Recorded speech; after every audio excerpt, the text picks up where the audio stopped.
Hi, I'm Adam and welcome back to First Man Photography. In today's video, we're going to look at how you can turn your same old photos into something beautiful. Before we get going today though, this video is sponsored by Lexar. If you need fast, reliable and high quality SD cards, look no further than Lexar. So I hear this story time and time again where people discover the world of photography. They get excited, they get passionate, and they spend loads of money on photography gear and they completely immerse themselves into it. But then a couple of years go by and they lose interest. Now, like any man, I've had hobbies come and go like trains into a station, but I don't want that to happen to you with photography. So let's breathe some new life into your photography with some things that you can apply in the field to your same old locations, and then some things we can use on our existing photos in post-production to take them up another level. So for the first one, let's head out into the field, because on recent videos I've been talking about different techniques you can use to keep your interest up, like long exposure or light painting and ICM, but I want to give you another one now, and yeah, let's just head out there and I'll tell you about it. So I'm here in the Lake District on what is just a superb evening. There's some colour starting to develop in the sky as we're about 20 minutes away from sunset. It's calm, it's still, it's peaceful, and it's just very beautiful. But first, one way we can breathe some life into our old locations, and I know this location very well. I come here a lot on tours very regularly, but one way is to do a panorama, and that's exactly what I have composed and, if we come on this way, set up right now.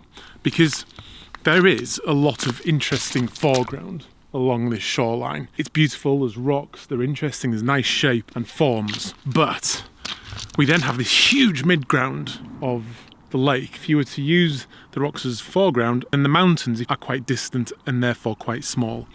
So I have popped on the 70-200 lens, which I am zoomed in to about 100 millimeters. And if you can just see that little tree on that outcrop there on that rock, that's going to be the left hand side of my panorama. I'm then going to pan round with it in a vertical position so we get nice resolution top to bottom, and then we have a really big file once we put it together. And I'm going to kind of go around to the crag behind me there. There's some interesting colour in the sky, like I say, so I think it's going to be good. Now I've got it up on the neck just so it eases my back a little bit. I've got it rotated on the neck mount here, and then I am focused in on the trees kind of in the midground. I've locked my focus in so I don't need to worry about that. I then have my settings locked in as well, but I'm at f8 because I don't need a huge depth of field because everything's fairly much in the distance, so f8 is going to be great, get maximum sharpness out of this lens. And then I'm going to do, I don't know, about 15 or 16 shots probably to overlap by a third each time. Yeah, I'm at 1/25 of a second at the moment, ISO 100, and I'm just waiting for the light. If you can see, there's a little bit developing up there. But yeah, I mean, what a beautiful evening. Absolutely stunning.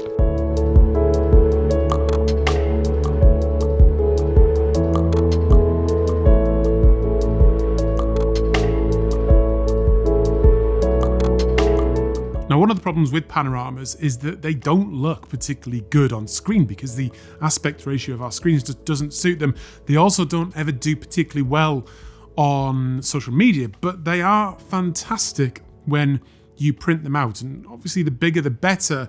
But this paper here, which I've talked a little bit about before from PhotoSpeed, is a panoramic paper, and this will fit into any normal A4 printer, and it's worth giving a go. It produces images like, I don't know if you can see up on the wall there, but once you print them out, they just look great. And by far the best way to look at a panorama is in print. They deserve it. Give it a try. As photographic artists, many of us want to try and tell a story with our images. And this is easier said than done, but one way we can do it is trying to guide the viewer's eye through our image. Now, one way we can do this is things like leading lines, but another way is to control people's attention through the use of luminance and saturation, because naturally our attention is drawn to those things. It's a bit like people. We are attracted to bright and colourful people rather than those who are dull and grey. And it's the same with photography. So we can use that to our advantage. Last week I posted a video with drone light painting, and I'm rushed when I do these videos, and I edited the picture quickly and just posted it on the video. Someone then left a really good bit of critique in the video saying that he thought the foreground was a little bit too bright. And when I looked back at it, it was probably he identified the one thing that I wasn't quite happy with, that there wasn't enough attention on the tree. So all I did was draw a little gradient up from the bottom and darkened off a little bit of the rock. And now I have printed it out, and I think that looks absolutely fantastic. So you can see where I've drawn that gradient in, and it now just gives that feel of all pushing that attention onto the tree, which is where initially at least I want you to look. And I'm now really, really happy with that. And that one little bit of critique from a viewer changed that image. We can also think about this when we're in the field as well, particularly if you're thinking about making a print. You can see a subject and decide that that is what you want people to look at rather than the things outside of it. And when I was shooting this waterfall a couple of years ago, that's exactly what I was thinking. I then, in post-production, created essentially a vignette around the outside, and that's what the vignette does. It pushes your attention into the center of the image, and that's what I wanted for this one. And I think this is now turned into a really beautiful image with that luminance effect pushing our attention into the middle where that really saturated rainbow exists. And I've used both of those things to make the image work. Before we move on to the next one, as you know, this video is sponsored by Lexar. Now, Lexar has you covered, whatever capacity, speed, or type of card you need. They have everything from this micro SD card, which is perfect for your drone or your GoPro, right up to this CFast Express card, which is just going to be perfect for all your latest generation of high-end cameras. This 1667X SD card, though, is just a beautiful all-rounder, and it's going to suit the needs of a huge majority of people. With read speeds of 250 megabytes a second and write speeds of 120, yeah, it's kind of a stick it in and forget about it type card because it will just do everything. It's perfect for your fast burst stills and 4K. It's fast, it's reliable, it's high quality, and yeah, I've been using Lexar cards for years and they've never let me down. So go to the link down below and check out Lexar. A consequence of doing these videos over the years where I go out and do landscape photography has been that I've been left with what's basically a series of unplanned photographs. Now, this worked well for my book, but if you were to put those images together in a project, they wouldn't really sit right. Now, having a photography project or starting one is a really great way to breathe new life into your photography, particularly if you are limited to certain locations that you visit very often. You can make a project around that. I've tried to rectify that myself by starting a project recently where I'm doing this nighttime light painting. And the beauty of a photography project is it really gives us an opportunity to tell a story. Now, the key to any good photography project is to develop some sort of cohesion right throughout the project, essentially making the photographs work together to create a whole. Now, that's much easier said than done, and it's really not even clear all the time what we mean by cohesion. Often it will be having a similarity in tonal range and colour right throughout the images. But I think it doesn't have to be that, and it can be more, essentially it's more about having that initial idea, that initial story, and then creating images in a similarly technical way that intentionally and purposefully matches back to that original idea. But if the idea doesn't have cohesion, the second part, the execution, isn't going to either. But you've got nothing to lose by doing a project. And it doesn't have to be all you do. You can pick it up, put it down, pick it up, put it down, depending on where you go and what you're doing. Right, have you ever found that the images you are creating are lacking that punch and impact that you see in so many other photographers' work? If you have, you are not alone. And one reason this could be happening is because we are not paying enough attention to the histogram. What the histogram does is essentially represent the amount of tones of a particular brightness in our image. So over on the left-hand side, we have our blacks. Then we go up to the shadows, the mid-tones in the middle, into the highlights, and then to white.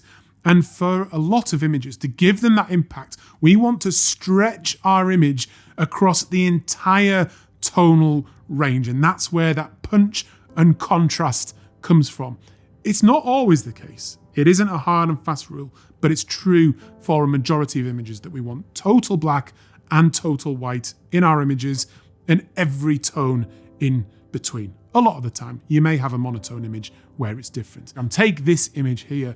This is what I see with a lot of these images where they're just lacking a little bit of punch.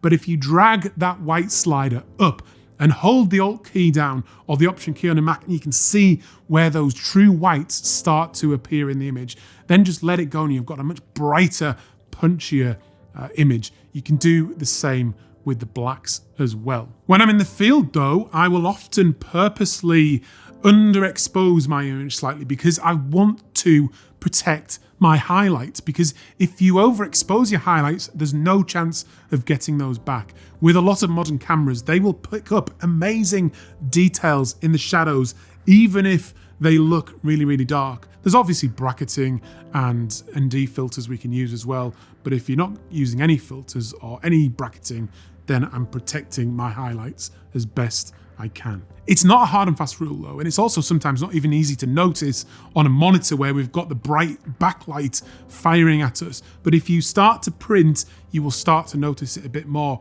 So if you're not having 100% white or 100% black in your image, make sure that's intentional rather than the fact you've not paid attention to it. Now, I've discussed the effect of saturation in our images, but colour is obviously hugely important as well.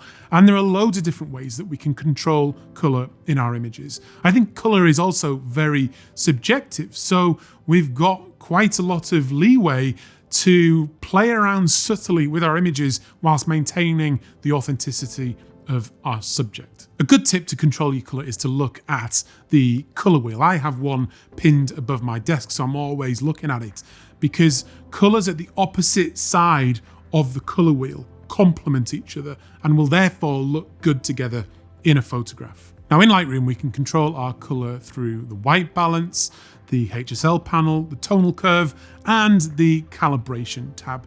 But I want here to talk about the colour grading, because that allows us to apply a colour from the colour wheel to either our highlights, our midtones, or our shadows. So as an example, let's look at this image that I took a couple of months ago, having a great day out to this incredible waterfall. For this image, as you can see, I have added in a little bit of a blue tone to the shadows. Now it's very subtle, but for me it's totally transformed the image to the point where it now looks exactly what I had in my mind and how I felt whilst I was there at the scene. Another little thing I did with this image is a little stylistic choice, is to add a fade to the blacks. As you can see, I just put these 3 little dots at the bottom end of the tone curve and then drag those blacks up to move away from having 100% black in the image. So the blacks just end up with that pretty cool faded black look, which for this image, I think works really well. The color grading panel is also perfect for creating your own presets. I've got a couple of examples here of mine. This one I call Sunset Rocks because it's added in a kind of orange and teal look to the image, which just exploits those already naturally present colors during sunset. This one here I call Overcast Coast, and it can turn a very grey looking raw file into something much more dramatic with that slight addition again of a blue tone, and it gives back that kind of powerful, dramatic feeling I get whilst I'm at some of these wild British coastlines, especially on a rainy day. Equally, this one is called Bad Weather. It adds a variety of blue tones in this one, and I've also desaturated it slightly. So rather than wanting to curl up in a ball and stay at home warm and dry, it inspires me to get out with the camera and start making images. No excuses. And that's for me as much as it is for you. So I hope you've got some things to try there. Please like the video, and if you want to support the channel, do check out my book and also Lexar. I'll see you again very, very soon.